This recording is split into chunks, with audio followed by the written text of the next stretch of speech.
बातमीपत्रामध्ये आता पाहणार आहोत सकाळच्या महत्त्वाच्या 100 बातम्या अतिशय वेगवान स्वरूपात. सुरुवात करूयात. 22 आमदार दुसऱ्या गटात जाणार असल्याचं वक्तव्य आदित्य ठाकरेंनी केलंय. आदित्य ठाकरेंच्या वक्तव्याने राजकीय वर्तुळात खळबळ माजली आहे. आदित्य ठाकरेंनी शिवसेनेचे आमदार फुटणार या केलेल्या वक्तव्यानंतर संजय शिरसाट यांनी ठाकरेंचे 13 आमदार शिवसेनेच्या संपर्कात असल्याचा दावा केला. एकनाथ शिंदेंना इशारा दिला तर ते आमच्याकडे येतील असं म्हणत आदित्य ठाकरेंना टोला लगावलाय. देवगिरी बंगल्यावर शिवसेनेच्या सर्व आमदारांच्या बैठकीचं आयोजन करण्यात आलंय. महापालिका निवडणुकीसाठी शिवसेनेच्या रणनीतीवर शिंदे आमदारांना मार्गदर्शन करणार आहेत. आगामी पालिका निवडणुकीसाठी महाविकास आघाडी म्हणून स्थानिक नेत्यांशी चर्चा करा. शरद पवारांच्या पक्षाच्या कार्यकर्त्यांना शशिकांत शिंदेंनी हे आदेश दिले. विरोधी पक्षनेतेपदावरून भास्कर जाधव चांगलेच आक्रमक झाले. सत्ताधारी पक्षाला संविधान मान्य नसल्यामुळेच ते विरोधी पक्षनेता बनवत नसल्याची टीका जाधव यांनी केली. तसंच उदय सामंत यांच्या टीकेला देखील त्यांनी प्रत्युत्तर दिलं. आपण आक्रमक असल्यामुळेच सत्ताधारी आपल्याला घाबरतात असा टोला भास्कर जाधव यांनी लगावला. भास्कर जाधव हे जास्त आक्रमक असल्यानं त्यांना थांबवण्यासाठी विरोधी पक्षनेतेपदाचं निव्वळ आमिष दाखवलं जात असल्याचा टोला उद्योगमंत्री सामंत यांनी लगावला. तसंच शिवसेना उबाठाकडून विरोधी पक्षनेतेपदासाठी वेगळ्याच नावाची चर्चा सुरू असल्याचंही त्यांनी सांगितलं. मीरा भाईंदरमधल्या काश्मीरा परिसरात मध्यरात्री एका तरुणानं दारू पिऊन धिंगाणा केल्याचा व्हिडिओ सोशल मीडियावर व्हायरल झालाय. काही स्थानिक नागरिकांनी या तरुणाला चोप देत पोलिसात तक्रार केल्यानंतर तरुणाला पोलिसांनी तात्काळ ताब्यात घेतलं. आगामी भिवंडी निजामपूर महानगरपालिकेच्या निवडणुकीसाठी समाजवादी पक्षानं स्वबळाचा नारा दिलाय. समाजवादी पक्षाचे महाराष्ट्र प्रदेश उपाध्यक्ष अजय यादव यांनी निवडणूक समन्वय समितीचे रियाज आझमी आणि पदाधिकाऱ्यांच्या उपस्थितीमध्ये स्वबळाची घोषणा केली. आता एक सविस्तर बातमी पाहूयात. आदित्य ठाकरेंनी शिवसेनेचे आमदार फुटणार या केलेल्या वक्तव्यानंतर संजय शिरसाट यांनी ठाकरेंचे 13 आमदार शिवसेनेच्या संपर्कात असल्याचा दावा केलाय. एकनाथ शिंदेंना इशारा दिला तर ते आमच्याकडे येतील असं म्हणत आदित्य ठाकरेंना टोला लगावलाय.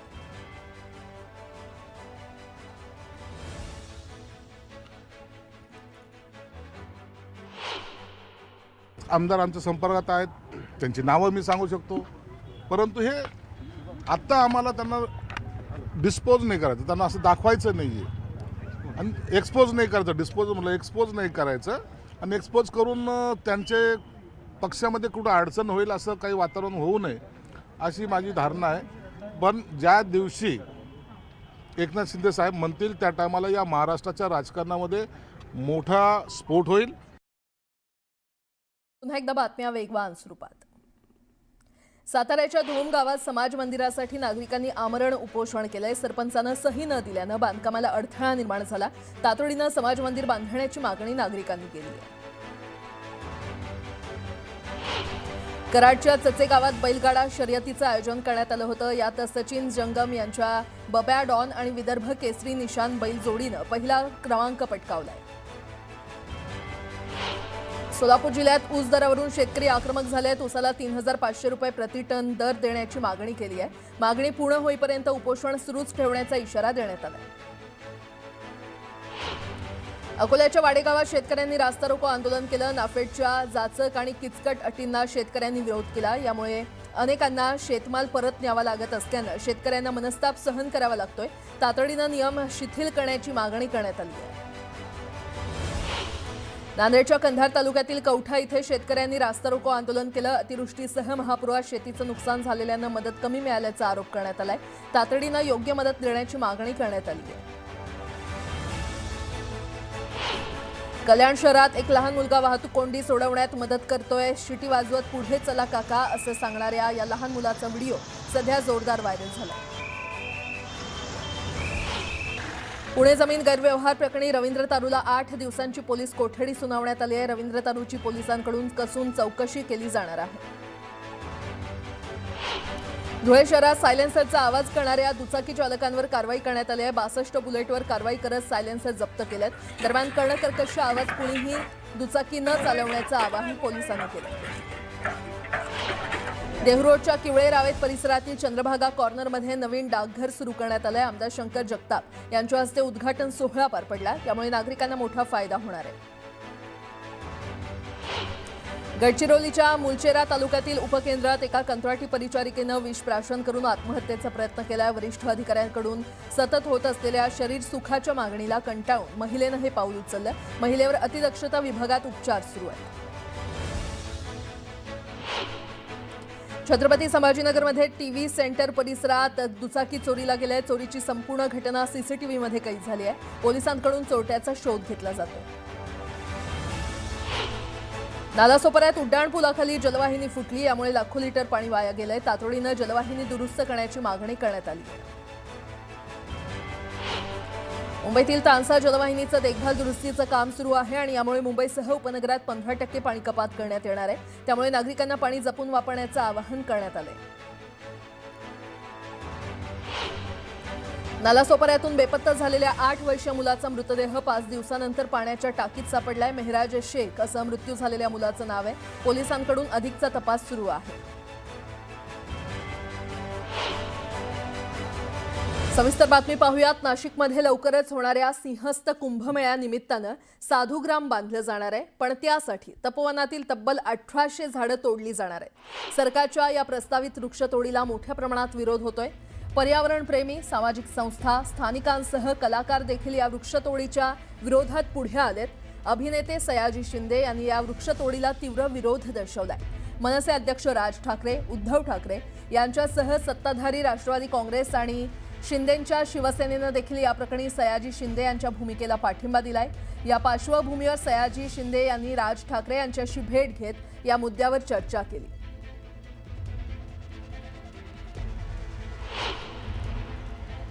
कोणाला जो सपोर्ट केला ना त्याच्याबद्दल मला खूप आनंद झाला, म्हणून त्यांना भेटायला आलो।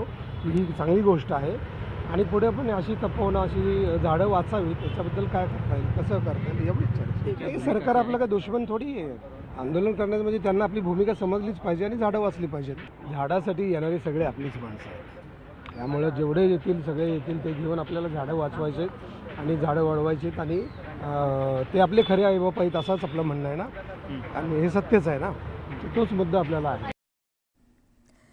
दरम्यान कुंभमेळा मंत्री गिरीश महाजन यांनी तपोवन प्रकरणी कुणीही राजकारण करू नये असं आवाहन केलंय। निश्चित मला काही हरकत नाही। त्यांचं एक ऑब्जेक्शन मी सगळ्यांना जाऊन भेटेल, उद्धवजींनाही भेटेल, राज ठाकरेंनाही भेटेल, ज्यांच्या काही अडचणी आहेत, तक्रारी आहेत, त्या सगळ्यांना जाऊन भेटेल। त्यांचं पूर्ण शंकेचं निरसन झाल्याशिवाय आणि 15,000 झाडं आम्ही नाशिकमध्ये लावल्याशिवाय, लोकांनी ते बघितल्याशिवाय आम्ही या झाडांना हात सुद्धा लावणार नाही।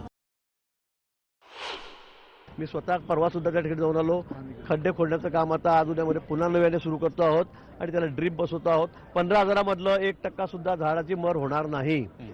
2 वर्षामध्ये तिथे अशी वनराई होईल की सगळे नाशिककर फिरायला बघायला त्या ठिकाणीच जातील। एक पर्यावरणाचं स्थळ बनेल आणि 15,000 झाडं मोठी, समजा 2-300 झाडं खराब झाली, खालून काढली आम्ही, ती उगली नाही, समजा ती मेलीत, पण त्याच्या बदल्यामध्ये मी 15,000 झाडं लावतोय। 15 फुटी झाडं जगण्यासाठी फार मोठे कष्ट घ्यावे लागतात। ती जमीन खोदावी लागते, त्याला खत पाणी तयार करावं लागतं, 6 महिने पडून ठेवावं लागते, वर्षभर ती योग्य तयार झाल्यानंतर ते झाड लावलं पाहिजे, मग वाढलं पाहिजे।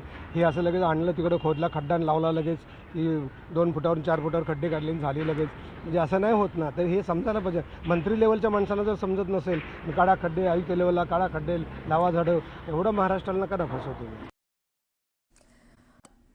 बदलापुरात 3 डॉक्टरांविरोधात पोलीस ठाण्यात गुन्हे दाखल करण्यात आले आहेत। एका तरुणाचा नामांकित रुग्णालयात उपचारादरम्यान मृत्यू झाला। त्यानंतर हॉस्पिटलमध्ये डॉक्टरांचा हलगर्जीपणा आणि निष्काळजीपणामुळे मृत्यू झाल्यानं बदलापूर पश्चिम पोलिसांनी गुन्हा दाखल केलाय। जळगाव इथल्या विमानतळ व्यवस्थेतील सुधारणा आणि विकासाच्या संदर्भात काही सूचना करण्यासाठी समिती स्थापन करण्यात येणार होती, मात्र ही विमानतळ सल्लागार समितीच जळगावात गेल्या 1.5 वर्षांपासून अस्तित्वात नाही। या समितीवर नेमायच्या सदस्यांच्या नावांवर एकमत होत नसल्यानं समिती गठीत झाली नसल्याचा धक्कादायक प्रकार समोर आलाय। मुंबई नागपूर समृद्धी महामार्गाला वाहनधारक पसंती देताना दिसतायत। या मार्गावरून दररोज सरासरी 50,000हून अधिक वाहनं ये जा करतायत, तर खुला झाल्यापासून नोव्हेंबर अखेरपर्यंत तब्बल 2,91,00,000 वाहनांनी या मार्गाने प्रवास केलाय। कमी वेळेत जास्त अंतर कापणं शक्य होत असल्यानं विदर्भासह नाशिक, शिर्डीसह परिसरातून मोठ्या प्रमाणात कृषी माल मुंबई, ठाणे, नवी मुंबईच्या दिशेने येत आहे। मुंबईतल्या वांद्रे रेल्वे स्टेशन ते कलानगर पूर्व म्हाडापर्यंत प्रवास करणाऱ्या पादचाऱ्यांसाठी एक आनंदाची बातमी आहे. वांद्रे पूर्व, गरीबनगर आणि कलानगर दरम्यान बांधण्यात येत असलेला स्कायवॉक पूर्णत्वाच्या जवळ आलाय. पुढील 15 ते 20 दिवसात हा स्कायवॉक जनतेसाठी खुला होईल अशी आशा आहे. पंतप्रधान आवास योजनेमध्ये छत्रपती संभाजीनगर महापालिका 11,120 घरं बांधून देणार आहे आणि त्यासाठी महापालिकेच्या वर्धापन दिनापासून म्हणजेच 8 डिसेंबरपासून ऑनलाईन अर्ज भरण्याची मुभा देण्यात येते. अर्जदाराला आता घर कुठे पाहिजे, 5,000 रुपये अनामत रकमेसह ऑनलाईन अर्ज भरावा लागेल. छत्रपती संभाजीनगरमध्ये तोतया IAS अधिकारी आणि अन्य एजंट्सना अनेकांना देशाचे सर्वोच्च नामांकित पुरस्कार मिळवून देण्याचं आमिष दाखवण्याचं सत्र सुरू केलं होतं. या रॅकेटच्या संपर्कात आलेल्या अनेकांचा 50 ते 60 सन्मानपत्र आणि शिफारस पत्रांच्या फाईलसह प्रस्ताव तयार करण्यात आला होता. पोलिसांनी यातील एका व्यक्तीला चौकशीसाठी नोटीस पाठवली आहे. अमरावतीच्या मेळघाटातील आदिवासी बांधवांनी आणि मका उत्पादक शेतकऱ्यांनी सामाजिक कार्यकर्ते बंड्या सानेंच्या नेतृत्वात परतवाडा येथून पदयात्रा सुरू केली आहे. मका पिकाला 2,400 रुपये हमीभाव यासह आदिवासी समाजाच्या समस्यांसाठी 6 दिवसाचा पायी प्रवास करत शेकडो आदिवासी बांधव नागपुरात सुरू असलेल्या हिवाळी अधिवेशनावर धडकणार आहेत.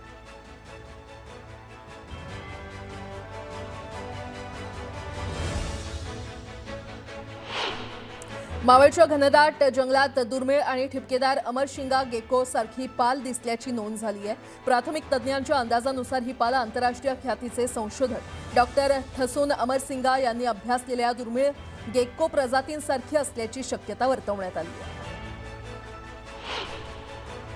गेल्या काही दिवसांपासून राज्यात गारठा कायम आहे. किमान तापमानात घट असल्यानं गारठ्याचं प्रमाण अधिक आहे. दरम्यान पुढील काही दिवस राज्यात गारठा कायम राहण्याची शक्यता हवामान खात्यानं वर्तवली आहे. याचबरोबर पुढील 2 ते 3 दिवस मध्य महाराष्ट्र, खानदेश आणि विदर्भात थंडीच्या लाटेचा इशारा देण्यात आला आहे.